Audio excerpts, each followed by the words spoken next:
Bobby Pills. Ça, on s'en fout en fait, c'est pas vraiment important. Ce qui est important, c'est surtout ce qui s'est passé dans l'épisode. Par exemple, Jamie et Brienne qui baissent. Ça, moi, moi, je m'en fous un peu en vrai, mais il y en a qui étaient contents. Enfin, il y en a qui, en tout cas, il s'est passé un truc. Voilà. Après, bon, on est content, on n'est pas content, c'est pas très important, mais je me suis dit quand même, je me suis pas fait chier. Voilà. C'est ça que je voulais dire. C'est ça en fait. Au départ, c'est ça que je voulais dire. Je me suis pas fait chier. Et ça, c'est bien. Et sinon, Avengers Endgame, vous avez vu? Parce que là, waouh, attention, il y a du lourd. Hein, il s'est passé des.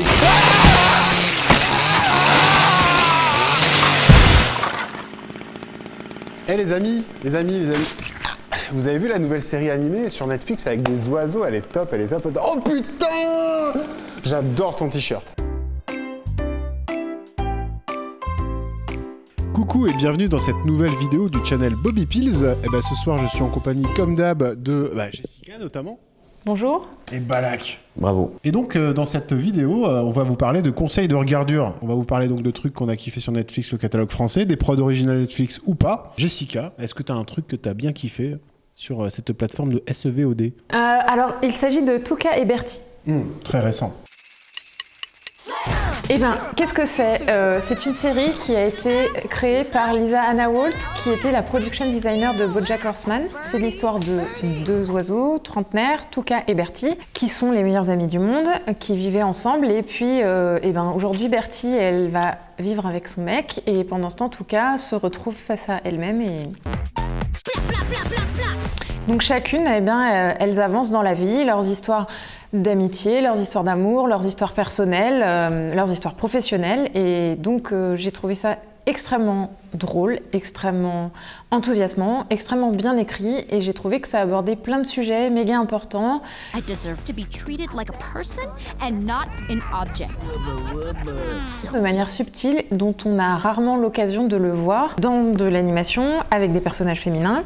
Et j'ai trouvé que l'animation se justifiait vachement parce que ça permettait de faire plein de secondes lecture ou troisième degré de lecture à chaque fois, puisque à l'image, pendant que les personnages vivent leurs histoires, il se passe des trucs en arrière-plan qui font un écho à ce qui se passe, mais de manière... c'est comme si leur intériorité s'exprimait.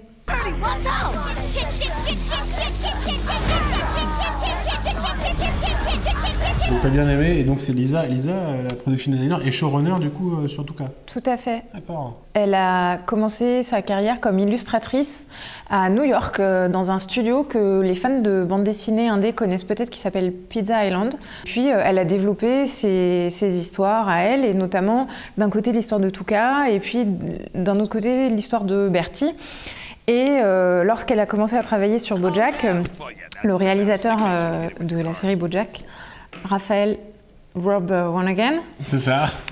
Lui a dit oh là là, mais il faut que tu fasses une série à toi, il faut que tu fasses quelque chose de tous tes persos d'animaux trop cool. Et donc elle a décidé de prendre ce personnage de Tuca et le personnage de Bertie et d'en faire une série dans laquelle les deux seraient amis, et ça permettrait d'explorer à la fois leurs différences, leurs similarités, l'amitié entre les femmes, et puis tout plein de sujets extrêmement importants qui arrive un peu à la surface depuis quelques temps. Et toi, tu l'as vu aussi intégralement? Oui. Cool. Intégralement, je suis arrêté pour des questions juste de sommeil, mais pas du tout parce que c'était chiant ou quoi, juste parce que j'ai bingé la série jusqu'au 10e épisode, et j'ai arrêté à la moitié du dernier pour aller me coucher parce que tu piques du nez, tu fais qu'est-ce qui se passe, où suis-je? Ah, c'est chasse et pêche, tu sais, d'un coup. Pour être tout à fait honnête, le premier épisode m'a laissé d'un froid glacial. Je me suis dit à la fin, ok, c'est cool, c'est clairement pas moi la cible, et tant mieux, mais ça m'en touche une littéralement sans bouger l'autre. Cette métaphore est forte à propos. J'ai quand même regardé l'épisode 2, puis le 3, puis le 4, puis le 5, puis le 6, puis le 7, puis le 8, puis le 9, et j'ai trouvé ça vachement bien. J'ai trouvé ça vraiment ultra bien, parce que j'ai un a priori, il faut dire, un peu négatif sur les séries américaines d'animation. Je sais qu'on va me tomber dessus, mais j'ai pas vu BoJack Horseman. J'ai pas vu Rick et Morty. Enfin si, j'ai regardé le premier épisode et j'ai fait... Voilà, je déteste ce genre de graphisme, je déteste ce genre de non-animation qu'il y a dans les séries, notamment de Seth MacFarlane, voilà, où l'animation ne sert à rien. J'attaquais Tuca et Berti avec cette espèce d'a priori, où effectivement il y avait le côté random, genre lol random, mais qui m'accrochait pas trop. Et en fait, au deuxième, j'ai commencé à sourire, à me marrer et surtout à être extrêmement touché. C'est une série qui est très touchante, très émotionnellement forte. Enfin voilà, la fiction ça sert à ça, comme dirait Miyazaki, la fiction existera toujours puisqu'on n'a qu'une vie et que la fiction nous permet d'en vivre plein d'autres. Ouais, moi je sors des gros noms, direct, je sors papy. Et du coup là ça permet de te mettre dans la peau d'une meuf trentenaire, introvertie, son rapport au succès, à la vie de couple, s'installer, le rapport conflictuel qu'il y a entre la sexualité, la moralité, sa place en tant que femme, qu'est-ce qu'elle doit faire, comment elle doit s'assumer, comment elle doit être un porte-parole, trahir. Enfin, il y a plein de choses qui sont vraiment traitées de manière super subtile et parfois un peu moins subtile, mais grosso modo, j'ai trouvé qu'il y avait un vrai travail d'animation aussi. Enfin, moi, la seule série que j'ai en tête d'animation créée par des femmes, c'était Daria, qui est en fait une sorte d'anti-animation. Enfin, c'est de l'animation extrêmement limitée. Donc, et là, c'est complètement, ça fuse dans tous les sens. Si on regarde le générique, on voit que pour chaque nouvel épisode, il y a des trucs qui ont changé dans les décors. Lisa Anna Wolf, elle l'a expliqué, que les gens qui ont bossé soit pour les décors ou les storyboarders, ils ont truffé les arrière-plans de petits détails en tout genre qui donnent envie de faire pause, qui donnent envie de regarder, etc. Et les mecs et les nanas qui font ça, ils adorent leur travail. Et ce qui est chouette, c'est que ça permet de faire une connexion entre les gens qui font et les gens qui regardent. Et il y a vraiment ce côté que j'ai trouvé super cool et généreux de... Bon, moi j'ai adoré quoi. Et moi, bizarrement, j'ai beaucoup aimé, mais j'ai pas réussi pour l'instant à aller au-delà du deuxième.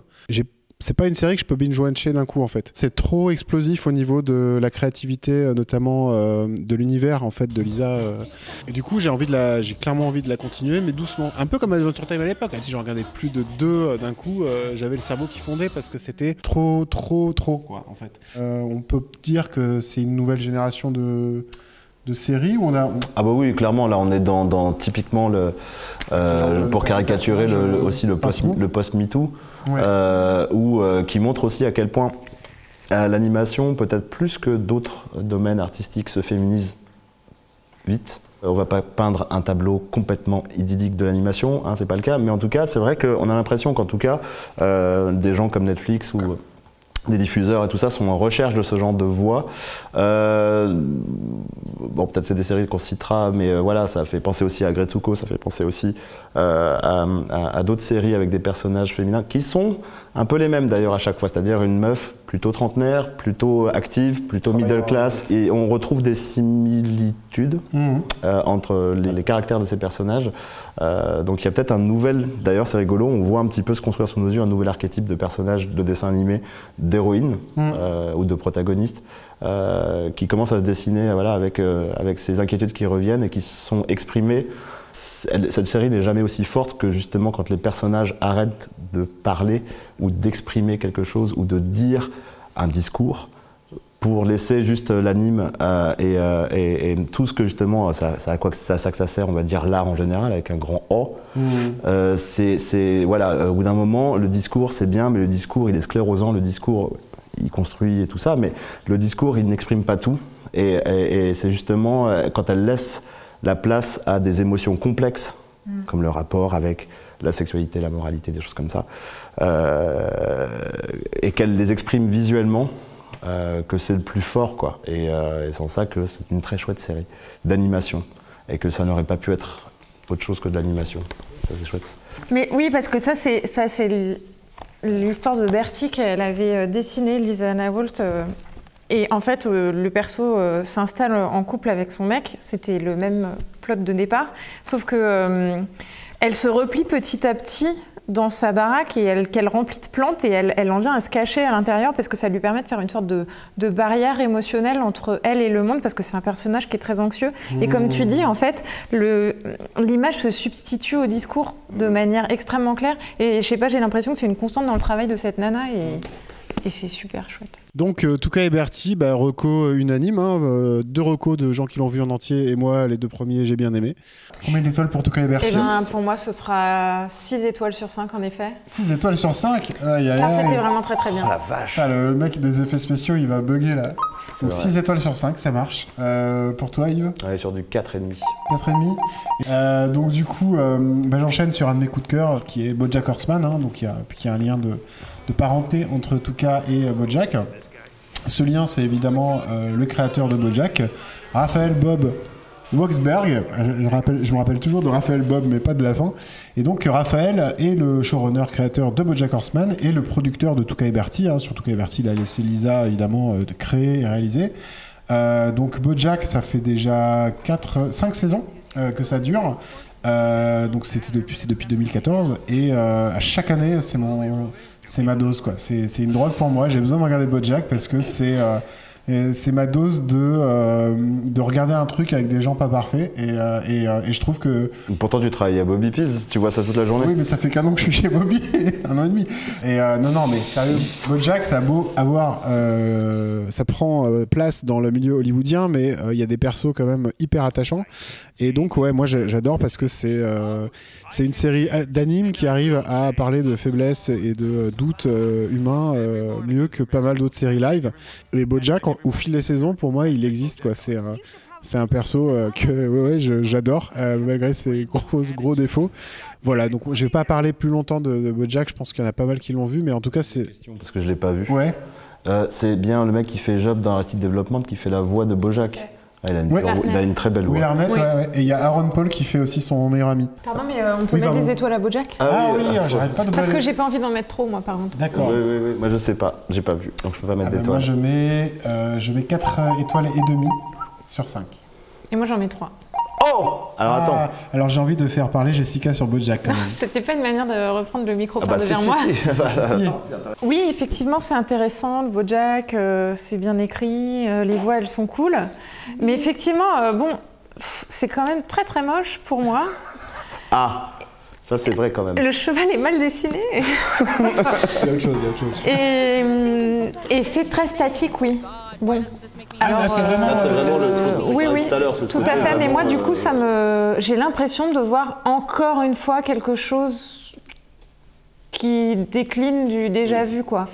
Bon, voilà. Mais est-ce qu'il y a vraiment besoin que ça soit mieux animé, BoJack pour que... Non, c'est pas une question de mieux animer, c'est juste que c'est un petit peu comme ça. un peu raide, et quoi. du coup, moi, ça me laisse statique aussi à l'intérieur. Ouais, pour moi, avec BoJack, il y a exactement tout ce que j'aime pas dans beaucoup d'animes américaines, c'est le syndrome du chou de Bruxelles. Bah, ça a pas l'air bon, ça sent un peu fort, ça sent le prout. Tu vois, de base, t'as pas envie d'y aller, quoi. Mais des fois, quand tu te forces, en fait, tu trouves ça super bien. C'est ça. Il y a plein d'oligo-éléments dans le chou de Bruxelles. Ouais, en fait, c'est vachement bon le chou de Bruxelles. Et tu vois, mais il y a quand même ce premier abord où tu fais, j'aime pas ça, je vais plutôt manger des frites, tu vois. Et en parlant de manger, et des frites, Ouais. Transition Man. Ah oui, transition. Sur Marocco, écoutez les gars, je vais bien casser l'ambiance puisque moi, ma première roco, ça va être Food Wars. Shokugeki no Soma. Bah écoutez, c'est un petit peu l'antithèse et de Touka et Bertie et de BoJack Horseman pour des raisons différentes. C'est-à-dire que, écoute, là on est sur du gros bonbon acidul et ça c'est shiny, c'est très, c'est japonais. Parce que voilà, je suis un énorme otaku de merde qui effectivement aime bien les mangas. Et du coup, moi j'ai plus de facilité à avoir une grosse daube japonaise plutôt qu'une grosse daube américaine. Donc Food Wars, c'est pas une grosse daube. C'est une roco déjà, donc on va se calmer. Food Wars, c'est une série, je vais demander à Micheline de résumer. Soma Yukihira rêve de devenir chef cuisinier dans le restaurant de son père. Alors qu'il vient juste d'être diplômé au collège, son père ferme le restaurant pour partir cuisiner à travers le monde. Il envoie Soma s'inscrire dans une école culinaire d'élite où seuls 10% des élèves sont diplômés. Soma va ainsi enchaîner les duels afin de pouvoir un jour surpasser son père. En gros, c'est comme Top Chef, mais avec des gros seins et de la Cosmo énergie. Merci Micheline. Et donc voilà, Food Wars, vous avez vu, c'est un petit peu... Il y a des nichons, donc déjà...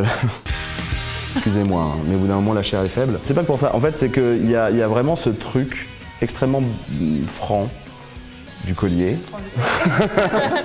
C'est-à-dire qu'on est sur du shonen de bouffe basique, mais c'est fait avec comment dire, une passion, un feu brûlant, qui ne peut pas laisser indifférent. Et y compris les gens qui, de prime abord, à mon avis, voient le truc, et notamment les gens qui sont sensibles à tous les thèmes dont on a parlé, notamment sur Tuca et Berti, voilà, justement, des nouveaux personnages féminins qui sont quand même plus intéressants, plus profonds, écrits par des femmes. Là, c'est pas le cas du tout. C'est profond dans les femmes, là. Comme dans un hentai. Voilà. Alors, donc, parce que c'est vraiment ça, en fait. Si on doit résumer Food Wars, en fait, c'est Top Chef rencontre Urotsuki Doji au Genki Clinic. D'accord. Mais en plus joyeux quand même. C'est très, très, très joyeux. C'est très bien fait. Là, on est sur de la haute cuisine, quoi. C'est vraiment... C'est du food porn au niveau de l'animation, de la bouffe, tout ça, c'est ça? Ouais, là, il y a du petit sakuga tranquille par-ci par-là, d'un mec qui allonge la sauce, du coup, là, pas métaphoriquement. On a cette espèce de food porn, voilà, tu sais, on adore dans les films de Miyazaki la bouffe. Sublimer la bouffe. Et ben là, c'est un peu la même chose, sauf que c'est complètement différent au niveau du parti pris d'ADA. Mais c'est tout aussi alléchant. Et là, je parle de la bouffe, vraiment. La bouffe est vraiment... désolé les gars, on est quand même sur un truc... Le champ lexical est au top. Le champ lexical, c'est très très difficile parce que... Mais c'est ça qui est intéressant, tu vois. C'est quand on parle de bouffe, c'est très sensuel. Et les mecs ont pris ça au pied de la lettre. C'est-à-dire que la nourriture, voilà, c'est sensuel. Et ben, ils t'ont fait littéralement du ecchi de bouffe. C'est-à-dire que quand tu as quelqu'un qui mange quelque chose, il a un orgasme. Et pour les gens qui aiment manger, on est quand même pas loin de la vérité. Donc ils poussent le bouchon très très loin à base de gros nichons qui luisent, ce qui n'est pas pour me déplaire, des os. Mais il y a aussi ce côté absolument, comment dire, ils s'excusent pas. Ils y vont sans demander pardon. C'est généreux. Et c'est très généreux. Et du coup, je pense qu'il y a un côté désarmant là-dedans, dans ce côté. C'est fait avec tellement d'aplomb que je pense que même les gens qui sont a priori réfractaires au début peuvent se laisser emporter par la folie, parce que c'est vraiment de la folie maîtrisée. J'avais envie de parler juste de Food Wars. Pour son réal, j'ai vu des photos sur internet, il a toujours des très jolis chapeaux. Il s'appelle Yoshitomo Yonetani. Yonetani Yoshitomo, on va le dire à la No Life. C'est un profil très intéressant. Il a 59 piges, il est dans l'anime depuis donc très longtemps. Il a fait beaucoup de storyboards, d'animation, de réalisation. Et Yoshitomo Yonetani est le mec qui a écrit les lyrics de l'opening de Gaigar. Les paroles, carrément. Voilà, et c'est un opening mythique. Et c'est un profil que je trouve assez intéressant parce qu'on parle tout le temps des mêmes, on va dire, en animation japonaise, des réalisateurs-auteurs, on aime beaucoup ça. Mais j'aime beaucoup les réalisateurs mercenaires où tu peux voir qu'ils ont un amour du travail bien fait. Il y a lui, il y a aussi Tetsuro Araki qui fait High School of the Dead ou L'Attaque des Titans. C'est des gens qui prennent un matériau non noble. Un petit peu comme Soma d'ailleurs dans le héros de Food Wars qui va t'acheter une blanquette pas chère au combini du coin et qui va prouver que et qui va la mettre à l'envers à la meuf qui a le bœuf 3A de Kobe et tout ça, voilà, qui dit voilà, avec du matériau non noble on peut faire un plat absolument délicieux. Et ces gens-là, voilà, généralement prennent des choses qui sont considérées comme étant pas nobles. Ouais, ils les subliment. Et ils les subliment par leur réal. Voilà. Très bien. Moi, j'ai pas vu Food Wars, donc je peux pas vous en parler. Et Jessica, est-ce que tu connais Food Wars? Oui, Marc, je connais Food Wars, mais je n'ai vu que 2 épisodes. Je dois dire que j'ai été au début un peu perplexe. Notamment, je crois, dans le premier épisode, cette séquence un petit peu troublante où un octopus viole une femme. Oui, on est sur du Urotsuki Doji, oui. On est sur de la tentacule, ouais. On est sur de la tentacule. Un peu fourbe. Voilà, oui. Donc là, on est là déjà au niveau de tu fais ton bingo problématique. Là, tu coches tout dès le premier épisode. Après, sur moi-même, la nourriture mise en belle manière, en belle image, je dois dire qu'il y a un côté hyper captivant de la manière dont ils font de la lumière sur les plats. Alors moi, du coup, je ne sais pas si je le recommande, mais en tout cas, ça vaut le coup d'œil. D'accord. Donc on va te laisser mettre tout seul des étoiles à Food Wars du coup. Combien d'étoiles à Food Wars? Moi, Food Wars, je lui mets un 3,5 du cœur. Un truc qui fait plaisir, un truc généreux, c'est croustillant, il y a du croquant, il y a du fondant. Très bien. On va passer à notre deuxième vague de reco. Alors, ma deuxième reco, Rilakkuma. Oui. C'est à la base un personnage de produits dérivés. Et puis, ils ont décidé d'en faire, pour les 15 ans, je crois, là, une série d'animation sur Netflix en stop motion. Eh bien, je le recommande parce que ce que moi, j'en avais compris et de ce que j'en avais entendu parler, c'était un truc super kawaii. C'est ça. Trop mignon, papeterie et tout, peluche toute douce. Bon, alors du coup, j'ai voulu quand même donner une petite chance parce que j'aime bien la papeterie et les peluches. Eh bien, détrompez-vous, les amis. En fait, c'est pas du tout kawaii, c'est super gloomy. Moi, ça m'a foutu les jetons. C'est une trentenaire, pour le coup, japonaise, mais qui a ses petits problèmes. Bon, elle a pas de mec, elle en aimerait bien un, elle vit toute seule et tout. Ok, c'est le même plot a priori que Tuca et Bertie. À mon avis, ou je sais pas, j'hypothèse plutôt que c'est parce que les producteurs autorise à produire des séries d'animation adultes pour les femmes et donc ils misent tout sur l'idée qu'ils se font du public qui sera de la cible. Et donc moi je conseille Rilakkuma parce que c'est une série carrément pour les adultes, qui parle donc de cette nana trentenaire qui, dès le premier épisode, veut fêter Hanami, c'est-à-dire la fête des cerisiers avec ses potes, et au fur et à mesure qu'elle attend ses amis sur cette bâche bleue qu'il y a dans tous les foyers japonais au moment où on va faire les pique-niques au printemps, et en fait ils viennent pas et ils envoient des messages pour dire je viens pas, j'ai un mec, je viens pas parce que mon enfant ceci, cela. J'ai trop de boulot. Elle se retrouve toute seule, elle boit les bières qu'elle avait emportées, elle rentre chez elle sous et elle fait la fête avec ses deux ours en peluche imaginaires, semi-imaginaires, hyper tristes, hyper bizarres, pas très clair. Troisième épisode qui était un peu pour moi le summum du gloomy. En fait, il pleut et chez elle c'est moisi et il y a des champignons qui poussent, y compris sur le postérieur de Rilakkuma.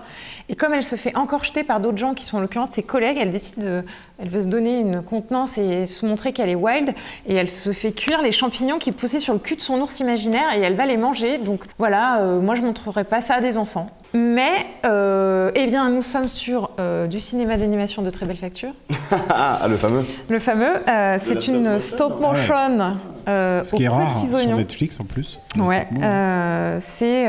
Il y a vraiment des textures, des matières qui sont sublissimes. On est vraiment dans la stop motion telle qu'on l'aime, quoi. Enfin, en tout cas, telle que moi je l'aime, c'est-à-dire avec ses défauts, avec l'envie de toucher soi-même, comparé à ce qui est devenu la stop motion, par exemple, chez Laika aujourd'hui, où on dirait juste de la 3D et c'est extrêmement dommage. Et puis par ailleurs, mon petit goût personnel pour le Japon fait que les 12 ou 13 épisodes de la série se déroulent durant toute une année, donc on voit les saisons passées. Et c'est extrêmement joli aussi. Il y a un côté très artisanal dans la mise en avant de la nature, etc.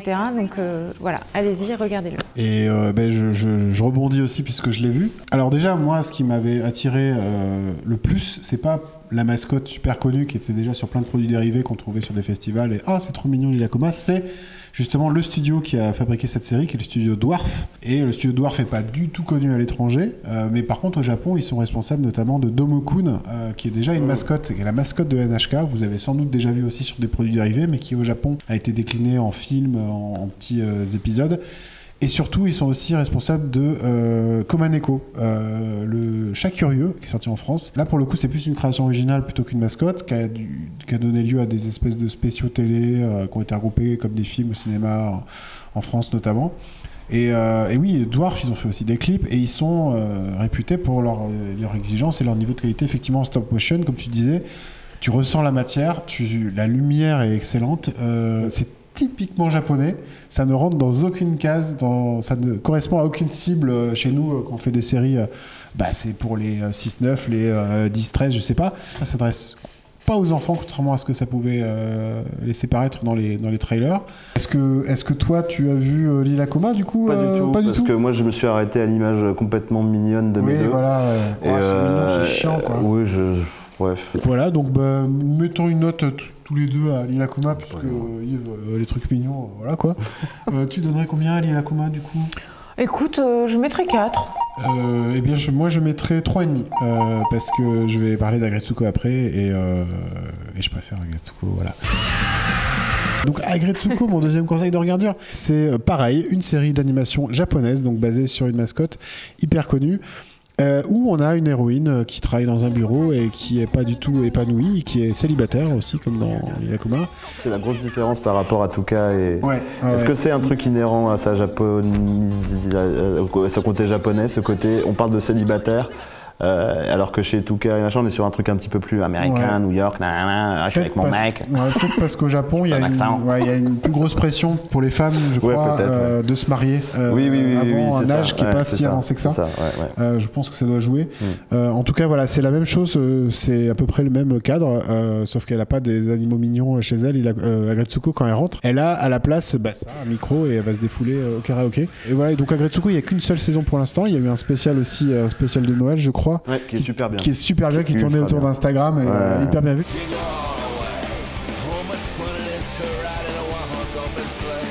Est-ce que tu as vu Agretsuko ? J'ai vu Agretsuko. Est-ce que tu aimes Agretsuko ? Oui, j'aime bien Agretsuko. D'accord. En plus, j'aime bien le karaoké, alors je vais mettre... ce soir, je suis sympa, je mets 4.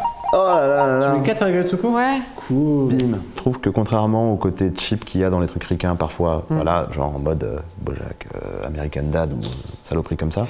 Enfin, saloperie. T'as pas vu Bojack Je trouve que le cheap flash d'Agretsuko apporte de l'humour. Je trouve qu'il est en lui-même drôle et il joue avec les limites et je trouve que c'est ça que c'est quand même de l'anime. Pour moi, plus qu'en certaines autres séries, c'est que il joue avec ça, un peu comme ce que peut faire Imaishi dans certains passages, tu sais, de Gurren Lagann ou de Kill la Kill, quand on est sur de l'anime cheap, genre ou Anno, tu vois, ces gens-là, quand on n'a plus d'argent, mais ça se voit et c'est drôle et ça renforce le côté marrant, quoi.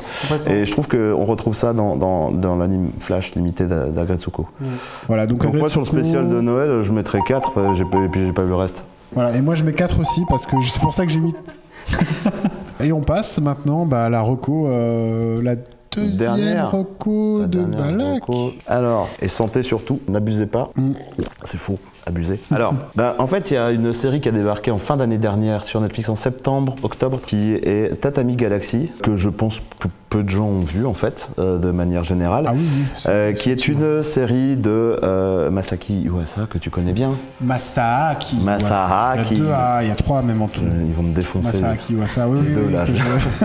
Non mais t'inquiète, vas-y, je suis sûr que... Non, donc on est sur une série que Micheline va vous résumer vite fait. Un étudiant de l'université de Kyoto va revivre indéfiniment sa dernière année universitaire. Il rejoindra un club différent à chaque fois, mais malgré ses efforts, l'année se finira toujours en catastrophe et paf, il retournera à la case départ. Ça a l'air nul dit comme ça, mais en fait c'est vachement bien. Elle est forte cette Micheline. Moi je trouve qu'elle résume ultra bien les trucs et elle est toujours avenante et souriante. Voilà, comme que c'est une série qui se base sur un concept. Alors déjà tu fais... C'est une série à concept. Moi, déjà, quand je vois ça, j'ai tendance à faire no. Donc, c'est un peu le jour de la marmotte. Hein, c'est quelqu'un qui va revivre plusieurs fois, en fait, son année, sa deuxième année d'université, je ne sais plus laquelle. Et en fait, systématiquement, son année va mal se terminer. Il va choisir les mauvais clubs, il va toujours parler à la mauvaise personne qui est Ozu, qui sera toujours invariablement son meilleur ami, qui va selon lui le précipiter dans le désarroi et faire que sa vie sera pourrie à jamais. D'ailleurs, je vais préciser une chose.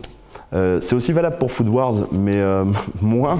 Mais matez cette série en VF.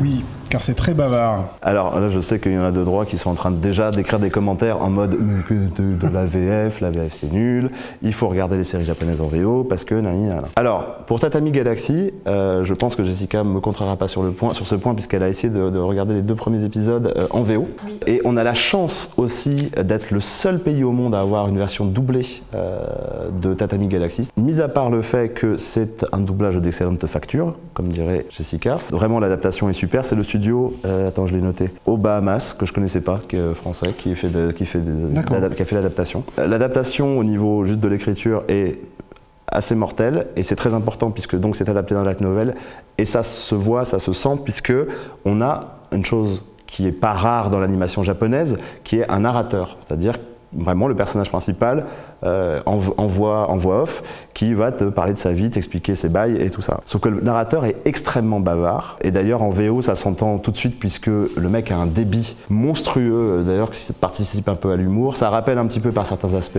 la mélancolie d'Haruhi Suzumiya, puisque deuxième gros point noir pour moi, c'est qu'on est sur un truc à concept, et en plus on est sur de la slice of life, et je déteste ça. Je fais partie de ces gens qui n'aiment pas ça. Des trucs genre Keon ou machin, la vie de lycéenne japonaise écrite par des vieux darons de 45 piges, ça ne m'intéresse pas. J'aime pas du tout la slice of life, j'aime pas les séries à concept. Et là, c'est les deux, et c'est absolument génial. C'est un énorme coup de cœur pour ma part. C'est très drôle, c'est avec un ton pince-au-rire typiquement japonais. Et le narrateur est doublé par le comédien français Julien Dutel, si je ne m'abuse. Et il fait un job absolument phénoménal. C'est une série qui est d'une inventivité graphique folle, et que ce qui est, c'est la superposition de cette narration, ce dialogue et de ces images. Il faut pas en perdre une miette. C'est vraiment une expérience totale. Et je suis désolé, non, il faut pas lire les sous-titres qui sont denses, parce que tu perds cette espèce d'immersion. Donc c'est vraiment une expérience. C'est un truc qui parle des étudiants japonais, mais pas que. C'est un truc qui parle des choix, du fait que tu passes ton temps, tu peux passer ton temps à te dire que si ta vie c'est de la merde, c'est à cause d'eux, ou c'est parce que t'aurais dû faire ça. C'est un truc très classique, c'est un roman d'apprentissage où un mec passe son temps à se dire « Ah mais si j'avais fait ça comme ça, en fait ma vie serait moins pourrie ». Et la fin, je vais pas la spoiler, la fin est absolument géniale. Autant du point de vue de la réal qui mixe prise de vue réelle, qui mixe animation, enfin qui thématiquement est juste. Enfin, je sais pas. J'ai vraiment pas envie de vous spoiler le truc, mais c'est un truc sur qu'est-ce que c'est que le choix et les regrets. Et c'est vraiment grand, je trouve, comme série. Et c'est une série qui est pas assez, je trouve. Comment dire, mise en avant, ou oui, ça reste et même chez Iwasa dans son œuvre globale, tout le monde parle de ping-pong ou des choses comme ça. Je trouve que Tatami Galaxy, c'est peut-être mon truc préféré de ce qu'il a pu faire. Et moi, c'est Mind Game, hein, le top chef-d'œuvre pour moi d'Iwasa. Oui, et en fait, Tatami m'a rappelé parfois Mind Game. Oui, tout à fait. Par rapport justement. Je suis très sérieux, je dis oui, tout à fait, mais c'est vrai. Tout à fait. Je pense que Mind Game comme Tatami Galaxy, c'est des séries qui parlent de ce que c'est que quand tu arrives à percevoir cette énergie-là, qui fait que tu peux avancer et ne pas vivre dans cette espèce de simulacre de vie dans laquelle les gens sont au départ des séries, et dans laquelle en fait on vit bien souvent, tout le monde vit. C'est vraiment des gens qui essayent de pointer du doigt ce truc qui fait que c'est quand même cool d'être vivant. Donc, t'as beaucoup aimé Tatami. J'ai beaucoup aimé Tatami Galaxy. Voilà. C'est une des séries qui m'a procuré beaucoup d'émotions. Donc ça sera du 6 sur 5 parce qu'il n'y a pas que toi. 6 sur 5 Oui. Ouais, mais justement, Jessica, tu as vu Tatami? J'ai vu en partie Tatami Galaxy, et notamment parce que j'ai commencé à le regarder en version originale sous-titrée, donc c'était un peu compliqué comme processus cognitif de lire tout, comme tu dis, Madame Bovary dans les sous-titres, et d'essayer de suivre ce qui se passe à l'image. C'est tellement riche. Mais du coup, je vais le reprendre en VF, je suis ravie, parce que ce que j'en ai vu, les premiers épisodes m'ont vachement plu, et je vais avoir un argument qu'en fait, je n'aime pas, mais je trouve que c'est une série qui fait cinéma. Il y a une cinématographie, et justement vous parliez de Man Game, mais dans cette série, qu'il y a dans aucune des autres séries qu'on a citées jusque-là, qui ont leur qualité, etc. Mais là, on est dans un truc visuellement qui est au-delà de l'animation, c'est-à-dire que le mec torche la nouvelle vague, quoi. On est avec un réal qui a une vision et un propos. Ouais. De toute façon, il y a ça, effectivement. Même ces séries les plus. Même je pense qu'Emonozume, il n'a pas forcément eu des budgets de fou. C'est toujours saisissant, ce qu'il fait, toujours. Tatami Galaxy, 6 étoiles sur 5 pour Yves. Pour Jessica. Pas d'étoiles en toute honnêteté, mais très envie de mettre plein d'étoiles. Beaucoup d'étoiles d'envie de revoir. Et moi, je mettrais 4,5 sur 5. Voilà, parce qu'effectivement, c'est très proche du chef-d'œuvre. Donc là on est bon du coup pour nos deux recos de chacun. Oui. Voilà, j'avais juste envie de citer vite fait aussi Over the Garden Wall, La forêt de l'étrange qui est dispo sur Netflix et qui est une des rares séries Cartoon Network un peu dark.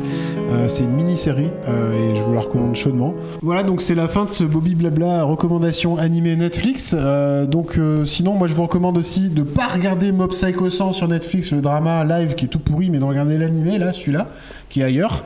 Toi, est-ce que de regarder Monsieur Flap, qui est pas du tout sur Netflix, mais qui est sur YouTube. Ouais, voilà, fait par des gens sympas. C'est fait par des gens d'ici, ouais.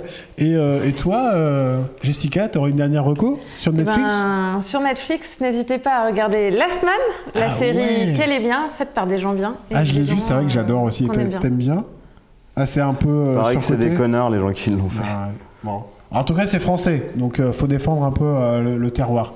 Voilà, donc... Last Man, l'animation qui sent le pâté. Exactement. L'animation aux 4000 fromages.